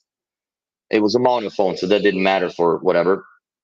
But this was the only phone that was on the market that could control Bang & Olufsen products with infrared directly from the app. Like the phone had its own fucking IR protocol. You can learn remotes. And I used to go to the pubs and shit, right? Because you can load up like a Samsung remote. And right before, like, you know, hockey game, right before they scored, you just go off screen. Fucking hell, that was good. Yeah, because B&O works on a slightly different IR spectrum, and it's like 455 hertz frequency versus 48 to 98 that the normal because the normal systems fly. All of the universal ones couldn't control B&O at the time. No. I'm actually very surprised that Helix, which is a video a Videotron or whatever the fuck, like, you know, the ISP providers. Yeah. They have B&O in their menu, so you can actually turn on with their shit remote. You can turn the TV on, to turn it off to volume, right? No source selection or any of that, but it will turn on the thing to a whatever input that you have your TV set to, and it'll work. So that's pretty cool. Eric Leyenberg says, youngster, I was on Nokia 3210 and Ericsson T39. God, I was on phones before even a 3210 to me was an upgrade. God, like my first mobile phone was a Mitsubishi. No, mine was LG. I bought my first cell phone I got was in 2001, I believe, 2002.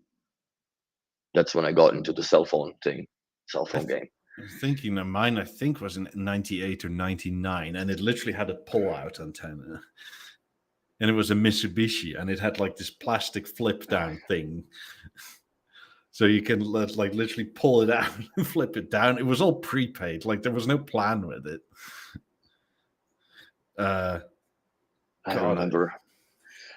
At the time, my girlfriend, or ex-wife now, she had that. What's that Nokia phone that you could kill people with? 3210. Yeah. Fucking hell, that thing, like, it was, and she was bad for dropping phones, man. And yeah, that thing was made tough. Yeah. But yeah, so that was my era of mobile phones. This Samsung Galaxy S24 is the first phone that I had ever bought on a contract since 20 something years. Yeah. God, I even had that Matrix phone, right? Where you could like pop, you push the button on the back and the thing shot out. Fuck, those were cool. I remember when I saw Matrix first time, dude, that was crazy. That movie was, it's funny because I watched it now and I still, when you actually get into this tinfoil hat nonsense, couple doobies later into the movie, it is still not hard to watch, but it's really like, wow, fuck, that's a lot to take on type of thing. But yeah. Fuck, I remember like when that phone came out, I wanted it so bad, but I never really spent the money on it because it was like fucking $1,000 or something for that goofy slit, right? Yeah. So I never bought it, but then the era of Bluetooth headsets came out, and I remember I had the Motorola. It was the size of a freaking like a 9-volt battery type of thing. Shit battery life, shit reception, but you were cool as hell having a Bluetooth ear set. I don't think that look was ever cool in Europe. No, and then the ear sets too came out from B&O. That looked like a Mickey Mouse ear on your head almost. But it worked so well. For me at least. I don't know. Some people complained about it and whatever, but it worked so well. Maybe because it was but the Serene. So it was made for one another. But I remember I still have it somewhere actually in my old box of trinkets. Of phones that I still have somewhere. It's in a box. This was my dad's first phone. Jesus Christ. It's massive. It is like 400 grams or something like that. Jesus, it's heavy as fuck as well. Like, and it was God, this is from like 94 or something like that. Wasn't it, around the same time when B&O made like a Beocom 1000 or whatever it was called? Yeah. Oh, the Alcatel. Fuck, I haven't heard that brand name in a long time. God, I mean, this thing could hold like 5 or 6 text messages. Which was like revolutionary at the time. Shit, if you think about it nowadays, right? Like the capability of the phone. I remember when I first bought, like, when we got into this, not Napster, but like torrents, right? Like the BitTorrent, I think it was, or whatever. And we started downloading music. And I bought myself, for the first time, I bought a 60 gig hard drive. And I'm looking at this thing like, fuck, I'll never be able to fill this up.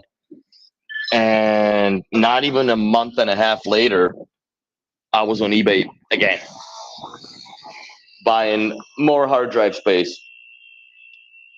Yeah, I was a bit late, but it's 1994. And I mean, it was literally to the point where with these Nokias at the time, right? You charge them once a week, maybe once every 5 days. Oh, yeah. Like that was enough.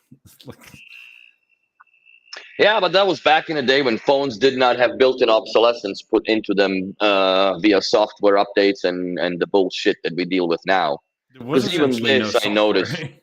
Well, there's no software updates. Because even this, I know that I noticed that it's starting to develop a crutch, and it's hobbling a little bit. But it's not bad. But it's not as fast as it used to be. And quite honestly, I don't have many apps. I got a few more apps installed because of the security camera installations and shit that I'm doing. that I had to have, but that's not something that runs constantly all the time.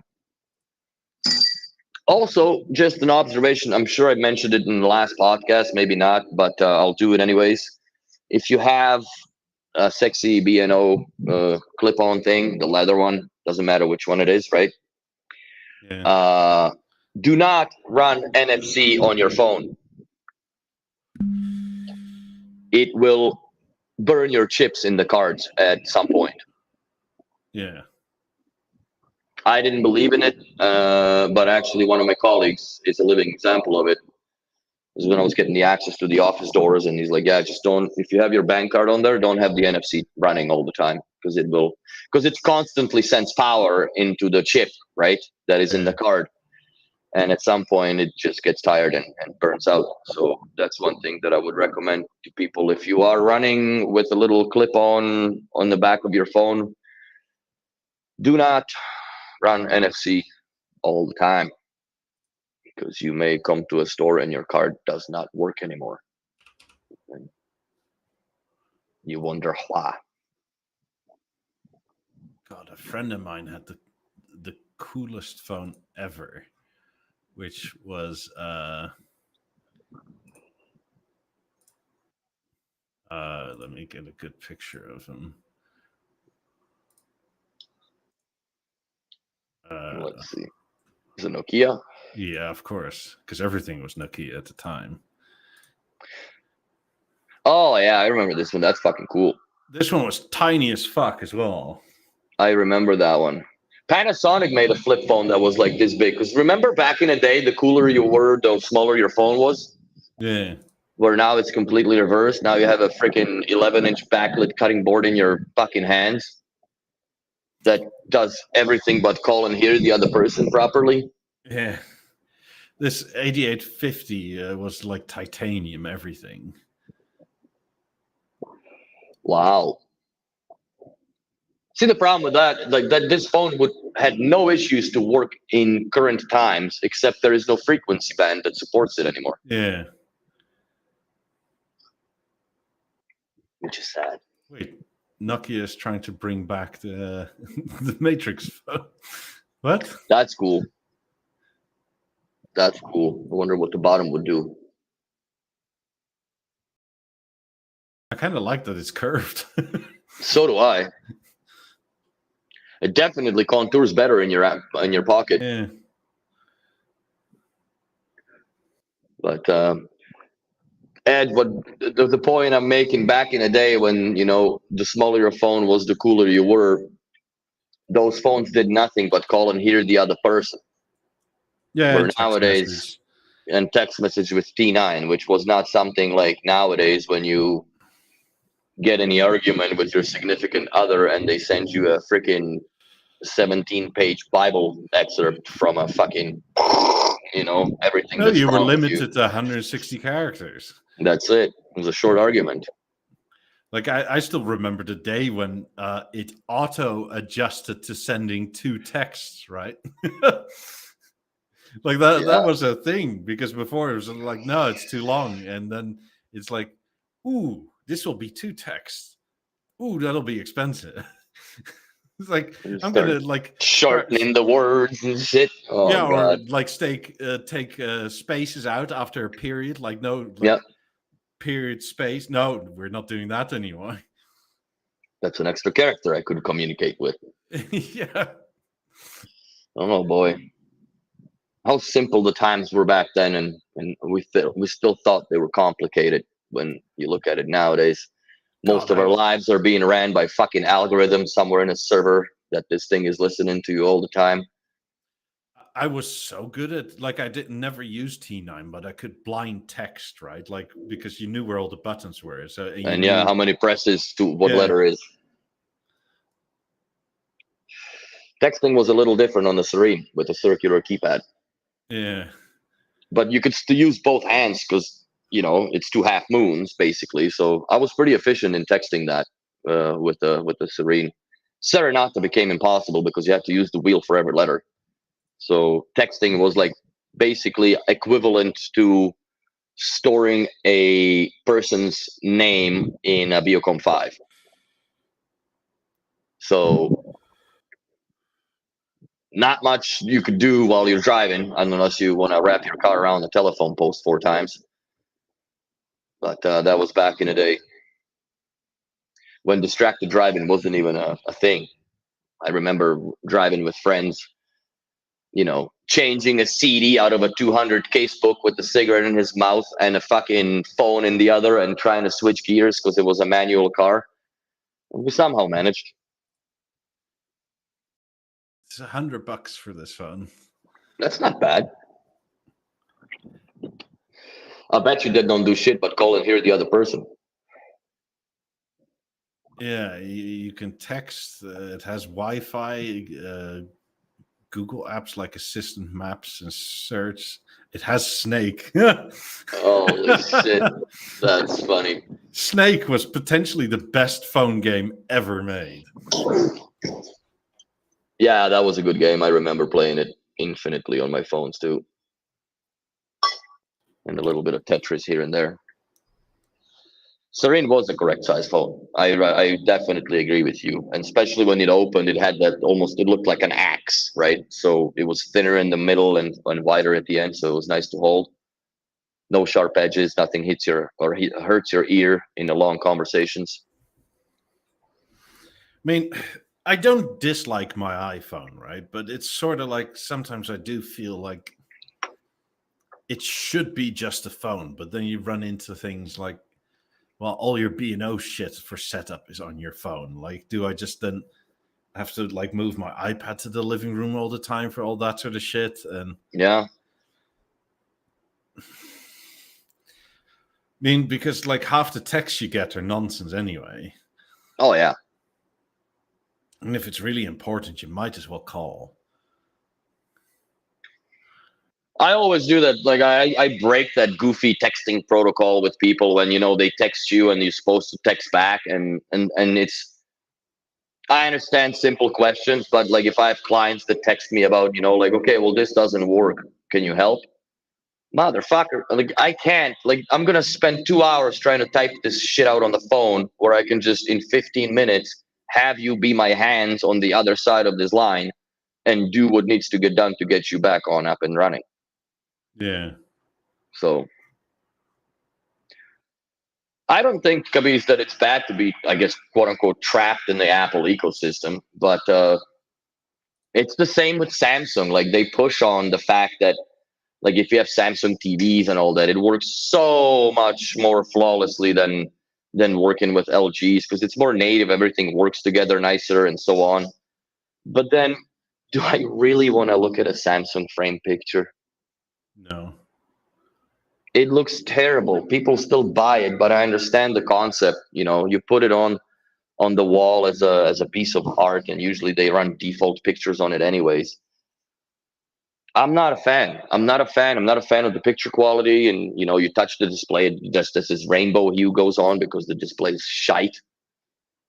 But I mean, yeah, there's a reason Apple TV is just still the leader of the pack, right? indeed. I mean, I have one. I don't use it anymore, and it's mostly because it can't handle Plex correctly. Supposedly, there's updates coming that it'll finally do it properly. Hold on a second. What do you mean it doesn't handle Plex correctly? I don't have any issues on my Avant with the Apple TV and Plex. Yeah, but it's because your Avant doesn't have Dolby Atmos or True HD capability. Ooh.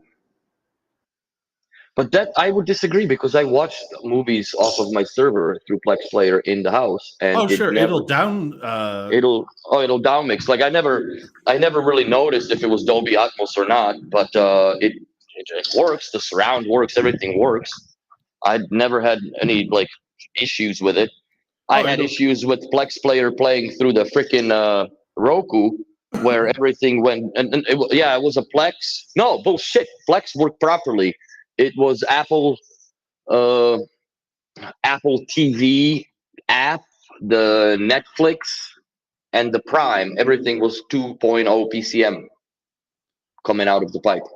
Yeah, I mean, Plex will absolutely like make it lossy, no problem. But if you want the full fat thing, Apple TV will not do it. It'll convert it to LPCM and lose all that 3D space metadata, which is like, it works, right? It's fine. It's just like if you've heard the full fat soundtrack, it's quite different. Yeah.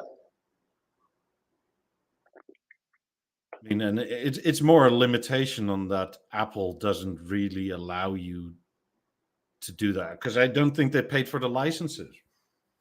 Like, this is why I started using a Fire Stick, because they are so agnostic. They just put everything they could think of on there.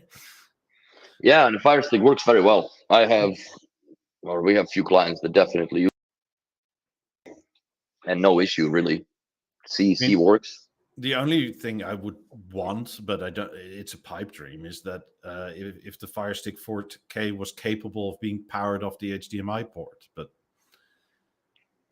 yeah, that's one thing that bugs me, because sometimes you have to there's not enough power in the USB on the back of the TVs either. You have to run the goddamn power to it, which sucks. It is what it is, right? But like, that's essentially what I use that Fire Stick for. It is just for Plex. For me, like, again, I have Plex and the Roku player, and I like the Roku player in my V1 because, and also I had it in the Avant. I bought the 4K one, right? It works perfectly, but like I said, I had an issue with the 2.0 bullshit. I never had issues with it, and the USB in the Avant was powering it. Same in the V1. I have that little chiclet of a Roku thing stuck into the back with the puck. So like, it's basically a smart TV with one cable coming into it for power on the V1, and it works like a charm. But at the time that I had that, I never would have known if it was 2.0 stereo or fucking surround when I'm just playing it into the TV. Yeah. Right? Makes no difference. So. Yeah, I mean, when was this? For the last Super Bowl, I plugged in my Apple TV because for some reason it wouldn't play on the Fire Stick, because this was more a settings thing, because like when we started using Amazon, it was still in Europe and it was still set to Europe, so the apps store was still set to the European app store, and then the app you needed to watch the game on was not available in Europe because of copyright and blah blah blah blah. And the Apple TV was sort of like, well, we don't care, we see you're in America, it's fine. But I mean, I don't see any visual difference in like full fat visuals of an Apple TV or a Fire Stick, but the audio side is quite noticeable, at least in my system. Like when I had, like when I lived in the Netherlands, right? When I didn't have like what I have now, it wasn't as noticeable, the difference. You mean the 17s up top and stuff? Yeah, well, especially with the Harmony, right? It was all true image anyway. Yeah. So that, I mean, it didn't really matter. But now with the theater, it's sort of like, ooh, you notice that. It's almost a drawback on the theater how accurate it is in some ways, and others. But precision is what we're all going for at the end of the day. Well, you also notice it's kind of not that like Dolby Digital Plus is bad, right? But it's lossy. It's like if you have a Plex server with full fat True HD discs, right, that are like 40 gigabytes, like I do, to then just about drop half the audio data is quite severe. Oh yeah. I've done that comparison with my girlfriend when we did. We watched the Top Gun off of the Netflix 4K versus a Blu-ray. Yeah. And she's just like, holy fuck, like it's two different movies almost. I'm like, yeah, sound wise and picture wise, because there's no compression. Like you get bit for bit for pixel to pixel, right? Yes. And again, there's no fucking way that you can download 40 gigs of movie in 2 hours to watch. Stream. No. There is no way. Well, it just Netflix doesn't have that capability, because if like, I don't know, 1 million people do that, that's what I'm saying. If everybody started doing that, the servers would just freaking burn up. I mean, within your own home network, it's fine. Yeah, but you can't start pulling that from the outside. No. Like even in my building, imagine if there was like, let's say, 50 people doing 4K streaming on a Netflix. Do you think that the node that's coming into the building is going to handle that traffic? No. No way. It's back in the day when the torrents come full circle. Like when somebody started downloading, I remember that when somebody started downloading shit in our building, the entire internet went tits up, basically. Like, you know, when you don't do unlimited upload and download, right? When you don't limit your how much, man, like there's some people that had no idea and was just like, holy shit, man, like my internet's garbage. And I had also a few people clients that were living in places where I get sent for a service call, which during the day, nobody's home, right? You go in there, run the speed test, send him the screenshots of the speed test, but then he gets home and like around 6 o'clock, the internet just falls the fuck off. Like it is dial-up connection all of a sudden on speed. And, you know, he's blaming the BNO. I'm like, how do you blame BNO? Like it's there's nothing, dude. Like, you know what I mean? You can't blame the bucket not being full when the water's got to the house. Yeah. So, but yeah, it's the internet is the end of us all, man. Mark my words. I mean, if the Apple TV gets the software updates that it will do like pass through to HD and that sort of stuff, I'll be back on the Apple TV bandwagon, no problem, right? Mm-hmm. Because as an interface, it looks nicer. You don't get these weird pop-up ads for Amazon's own stuff. Yes. Not that it's really bothersome because you can turn the sound off in the menu, so you just have these scrolling things pass. But another thing I very much dislike, if used with a Beo Remote 1, is that for a lot of apps on the Apple TV, the keyboard is ABCD, like it's lengthwise, right?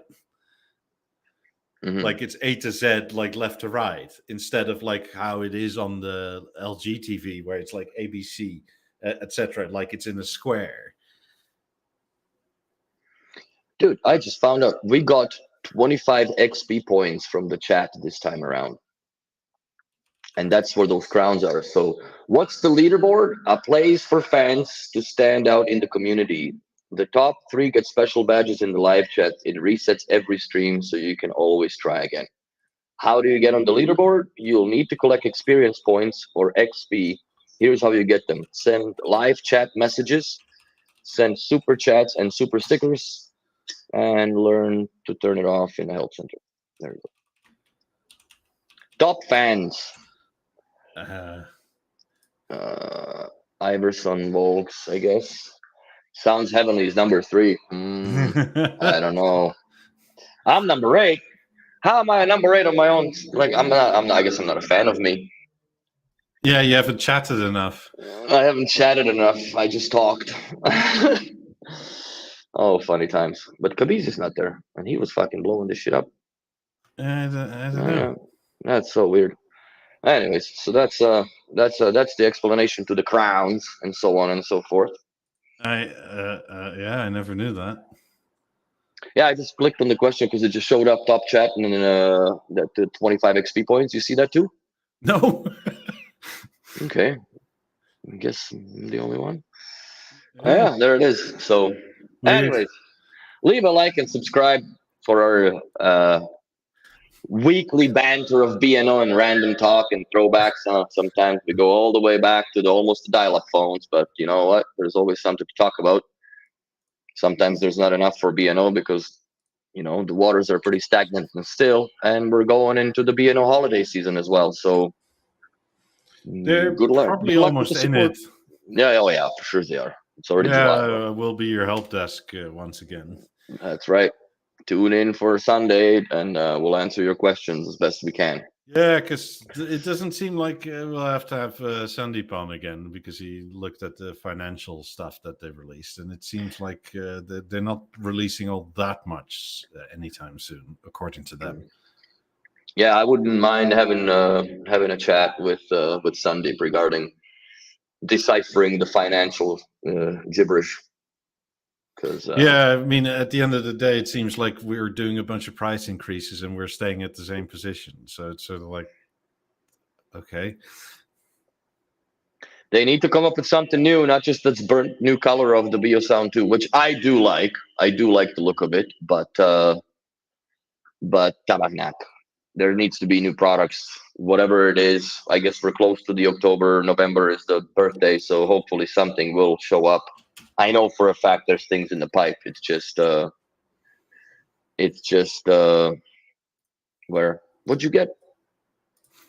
You apparently on an Apple TV you can set your keyboard this way in accessibility, but they never tell you. So, And what do you have yours like? The like line? oh, it's like A B C D E F, and then just left to right. It's just one giant string line. Oh, so if you want to type anything, right, especially with the Be a Remote 1, if you oh, want to Christ. go from B to H, like it's instead of one down, instead of Yeah. right down, it's like searching any show is like, fuck me, I hate this thing.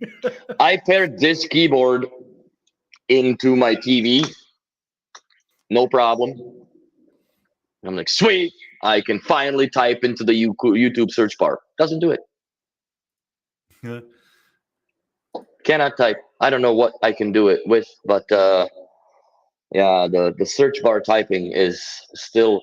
We're in 2025 and we're still using fucking up, down, left, right, like we're doing. I don't think they Super want us to Nintendo use it. I think you want them to talk into your remote these days. Yeah, I know. Because your Apple TV has a microphone in it. Your LG remote has a microphone in it. As soon as I'm done using them, I pull the batteries on these fucking things. Yeah, where is it?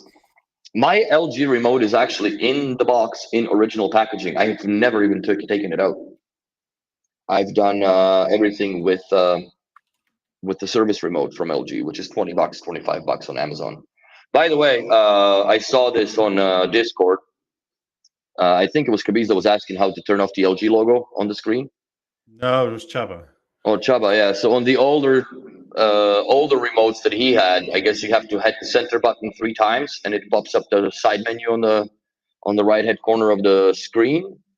But for the G1s all the way to 5s and Cs all the way to 5s, you hammer. The screen has to be clean, and I'm not mean dust or shit. You can't be in any menu or a sub menu. You have to be on the main page of the home screen, and then you just hit mute about 3-4 times, and it goes boop, and it shows up that logo. Not logo. It shows up that screen where you can turn off the logo when the TV goes to standby, and also you can turn off the no image screen. Yeah, on it is the my button. C2 for some reason, it didn't work in any app. Like if you're in, I don't know, Netflix or whatever, you had to be on live TV. Mm-hmm.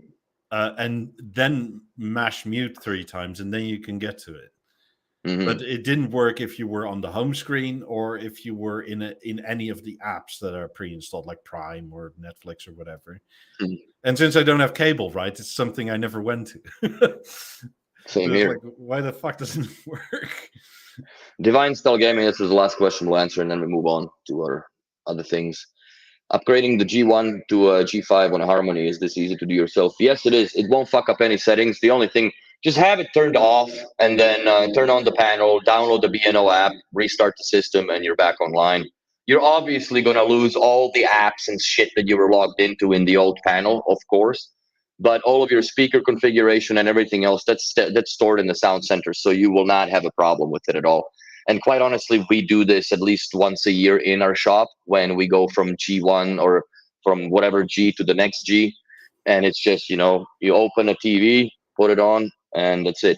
The only time that you would have an issue with it, or you could fuck yourself up if you upgraded the size, then obviously you are up on the cost of wings and the SMI plate, which changes the height of the screws based on what panel you put in there. But if you're going from G2 to G5 or G1 to G5, the VESA mount is identical on those. There's no change. Other than I've seen the G5s now. Finally got them in the shop. They are, wow. The picture's really good. The picture's really good. It might be worth it if you go from a G1 to a G5. It definitely is. I'm not too fussed about it. I'll live with my G2 for as long as I can. Maybe it gives up 5 years closer, or a few weeks to the end of warranty, and maybe then I'll swap it. But from C3 to G5, you will see a huge difference.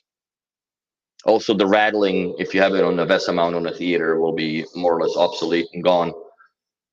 There's still a little bit to it, but it's much easier to deal with than with the C panel. I think it was Chubba that took out the speakers from his C panel, no? No, it was Billy. Or Billy, yeah. Billy took the speakers out, and it basically eliminated all the rattle in it. Yeah. So there you go. Yeah. Personally, I'm waiting to upgrade the size. If nothing else, I want to go bigger, but there is nothing really bigger currently that's affordable than 83. Mm-hmm. The 88 is 8K, and it's 20 grand, and 97 is also 20 grand. No, that's a waste of money, in my opinion. Yeah. It's too much. But I don't know, Kabis, how much is the new SMI for the Harmony and whatnot, but it's just a plate, but it's still like €400 or something. Yeah, it's still, you pay a lot of BeoTalk for a painted bent metal with the B&O logo in it. So anyway, we're 10 minutes over time, Tabarnak. Let's get out of here. Thank you all for watching. Hope you have a great week, and we'll see you all next time. See you next week. Bye. Bye. Thanks for watching. Which button? This one.